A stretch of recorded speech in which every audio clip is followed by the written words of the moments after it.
एक al Qaeda trust case जिसकी समाअत jail में हो रही है, जिसमें गवाहों के बयानात आज कलमबंद हुए, 2 गवाहों के बयानात कलमबंद हुए और फिर उनके ऊपर क्रॉस एग्जामिनेशन भी हुआ। दूसरे गवाह पे मुकम्मल क्रॉस नहीं हुआ।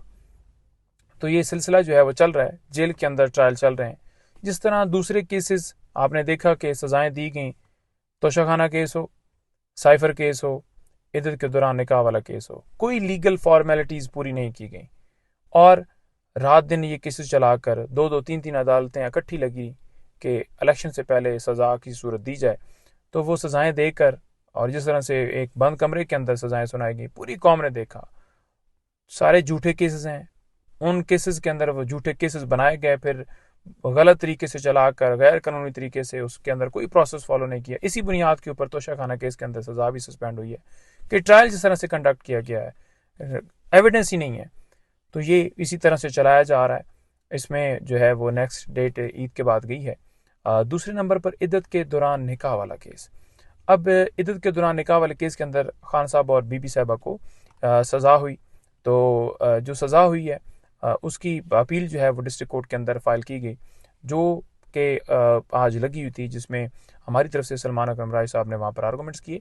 और इसके अंदर जो जनाब सरकार के वकील हैं वो दूसरी अदालत में बैठे हुए थे, जानबूझकर पेश नहीं हुए कि ये मामला डिले किया जाए। पहले भी बहाने बनाए गए, कभी जनाब पेश हो रहा है जी मुखावर मानिका, कभी कोई पेश हो रहा है जी वकील नहीं है जी, वो नहीं है जी, ये नहीं, ये सारे और सारे सिर्फ linger on.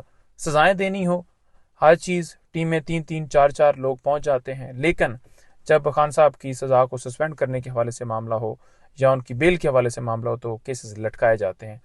Al Qaeda trust case के अंदर ट्रायल चल रहा है, उसकी ज़मानत जो है वो इस्लामाबाद हाई कोर्ट में पेंडिंग है, जो कि ईद के बाद गई है।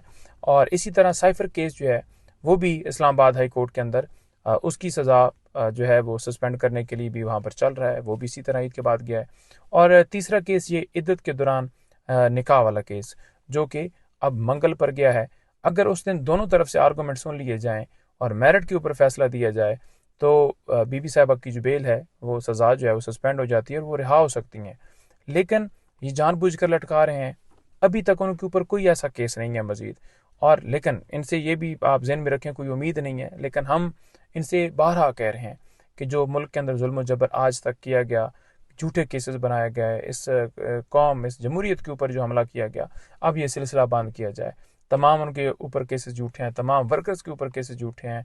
खान साहब हों, बीबी हों, शाह महमूद कुरैशी हों, परवेज़ इलाही हों, जितने हमारे ब्रिटान अंदर पड़े हैं, जितने हमारे वर्कर्स पड़े हैं, जितने सिविलियन का जो मिलिट्री ट्रायल हो अंदर पड़े हैं कस्टडी के अंदर, सब के ऊपर जो केसेस बनाए गए हैं वो झूठे हैं। आज एक जो अहम डेवलपमेंट हुई है, जो कि हमें सुनाई दिया है कि हमारे कुछ वर्कर्स जो मिलिट्री कस्टडी के अंदर थे उनको रिहा किया गया है। रावलपिंडी में हमें इतला मिली है और इसी तरह मालाकंड के अंदर हमें इतला मिली और जगहों के ऊपर मिली है कि कुछ वर्कर्स रिहा हो गए हैं। अब उनसे जो है मज़ीद कॉन्टैक्ट जब होता है तो मज़ीद आपके सामने अपडेट्स भी आ जाएंगी। तो ये सारी सूरत हाल चल रही है। बाकी जो केसेस हैं मज़ीद मैं आपको जो आज की खान साहब की कन्वर्सेशन थी वो मैं आपको फिर मैं इंशाल्लाह नेक्स्ट वीडियो में बताता हूँ। बहुत शुक्रिया।